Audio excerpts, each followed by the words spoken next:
I know you sent over some questions. What would be most useful for you to cover today? Oh, wow. Ooh, I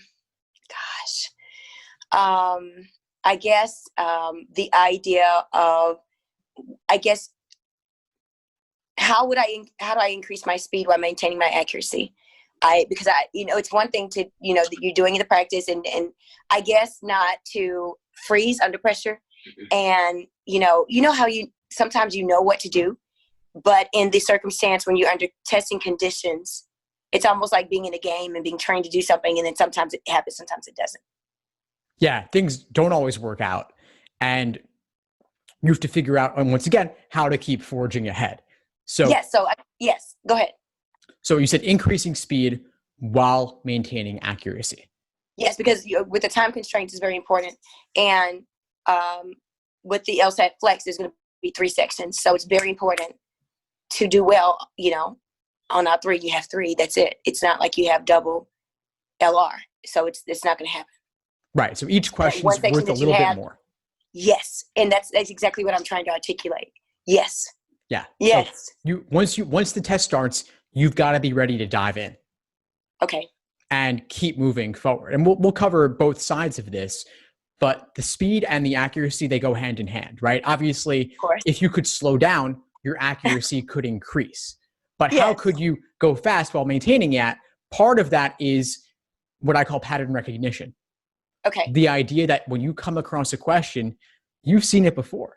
You've seen it in a different disguise before. That's right. That's right. So I would encourage you, slow down for now. Take the time to thoroughly understand the patterns of reasoning so that when you come across it in the future, it's truly nothing new.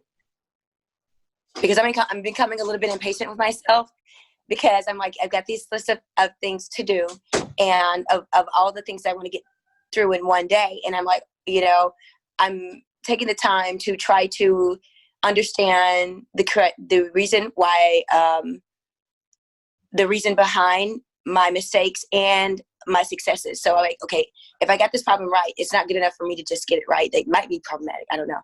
But I want to say, okay, why did I get this right? Okay, what made these answer choices wrong? What made this one correct? I do that on every problem I have, literally every problem. And I'm like, I am going way too slow. So how many problems, what percentage of problems are you doing this for? Are you doing this for every problem you attempt? Yes. Yes. Yes. The only ones I don't do that with are, except for, I would say, in hindsight, thinking about it, the logic games, the orientation question, I don't question it. I move. With the local questions, I move a bit faster, but sometimes with the must be true, it must be false, could be true, I'm like, but especially as it relates to logical reasoning, that section, I'm like, okay, why is this right? Why is this wrong? Why is this right? Why is this wrong? And I moved like on reading comprehension, like things like main point questions. I'll move. But things like if I have like an inference question or my mind's going blank right now. It's okay. I want to make sure also that we don't get too lost in the weeds with this, because I think that you're saying maybe some you review more than others, some you have more trouble with than others. And that distinction, those differences right there are really important, because that means that you don't need to review everything to the same extent. Okay. Like you said, orientations, you're good. Yeah, I move. You got it. So no need to go further in your analysis of those. Mm-mm. No. Obviously, if we had all the time in the world and you were taking the exam 100 years from now, you could take a year to study each one of the 100 exams in depth. Yes. But we don't have that, right? So we've got to make the most of the time that we have. Efficiency. Increasing speed while maintaining accuracy is working efficiently. Yes. And you hit the nail on the head. So I've tried what most of my sessions, if I'm not too worn out, I saw that one of the things that you recommended was meditation. Mm-hmm. I do that. I do that in the morning, and then I'll do it before my LSAT. sessions. I didn't usually think about combining that with a test, but yeah. So now I do that. I'm using your cheat sheets, which help me in approaching each problem. It really helps me. I'm trying to get in the habit of using the cheat sheets while I'm practicing, and then sometimes putting the cheat sheets away and saying, okay, what type of problem is this? Like when I go through my logical reasoning, I'll ask myself, okay, what type of problem is this? Because I feel like that'll help me to approach it a certain way. And if I can't remember how to approach it, I'll go back to your cheat sheets. And I have all of them, by the way. And every time I study, I fill out your cheat sheets and I sit them next to me, and I'll sit there and I'll go through them. But what would one of the hacks with reading comprehension, one of the most overlooked hacks be that you would say? Well, I think by the way, I'm glad you found the cheat sheets helpful. The reading comprehension. I did. Awesome. I'm really glad to hear that. With the reading comprehension, I think a common mistake I see from students is taking too many notes. So I would ask you then, Chris, what's your level of note taking? What kind of notes do you make? What kind of summaries do you make, if any?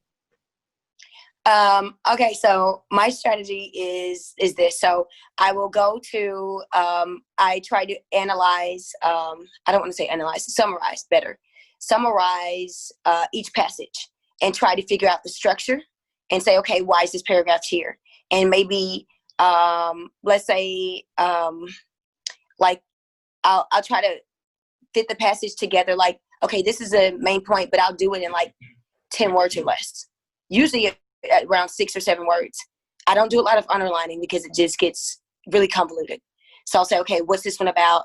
I'll write in the side, but I don't take a whole lot of notes. Not as many as I used to, because I saw that you didn't recommend that we take a lot of notes. Great. So I annotate just a little bit, so that only because when they ask me a question, let's say, they'll say, okay, in this line or in this paragraph, what do they mean about this? Or why did the author do this? What is the name of that kind of question? Anyway, I'm not going to get caught up in this. Like the role of the statement, right? The role of the statement. Yeah, the role of the statement. Yes, yeah. See, that's how you're my guy. Yes, yeah. The role of the statement questions, I find that helps me go more efficiently. And I use your tool in skipping around in what you put in the cheat sheets regarding the order in which you should do the questions, because it sort of helps you understand the passage as you go along. So the cheat sheet really helped me with that, with efficiency and saying, okay, how do I get the most out of the time and the most out of the questions? So that did help. Awesome. So you asked about overlooked strategies. I think you've already got some of the strategies here because you know what to do with the cheat sheets, and you also know what not to do in terms of avoiding too much note taking. So Chris, I think for you, honestly, what's going to be the game changer for you is changing your review process so that you're able to go into more depth, reviewing fewer questions in more depth, maybe even doing fewer questions as well, so that you can review the ones you actually attempt in more depth. That's right. I try to, I'm very tenacious, and I like to, get these tendencies. I don't know if it comes from academics, and you like to be one of the top students, and so you believe in trying to do everything to the best of your ability. But in this test taking, it's not a classroom. It's just one shot, and you got a few minutes to keep moving and use a strategy like Hunger Games and get through it. I like that book. And that's a weird analogy, but it's that way.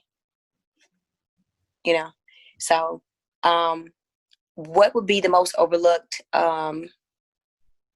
hack with logical reasoning?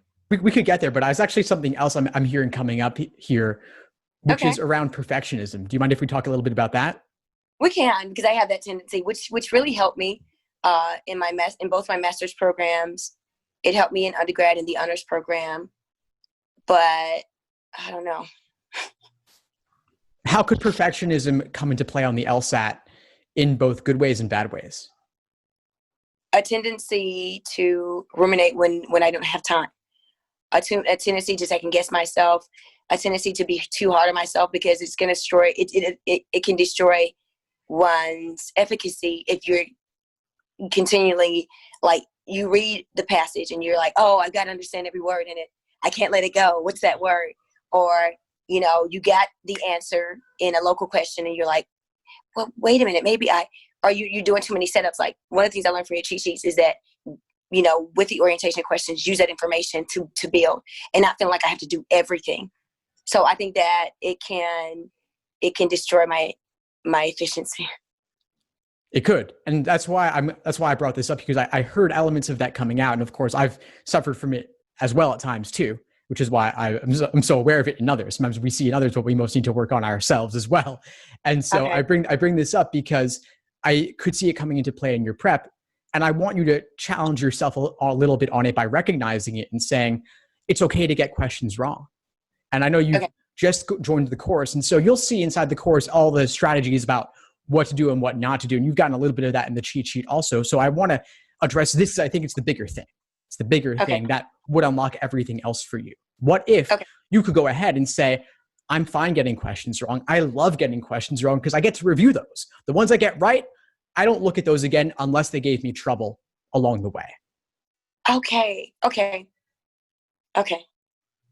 think that's it's ingenious. Actually, it's an epiphany for me because in school we're not taught to think that way.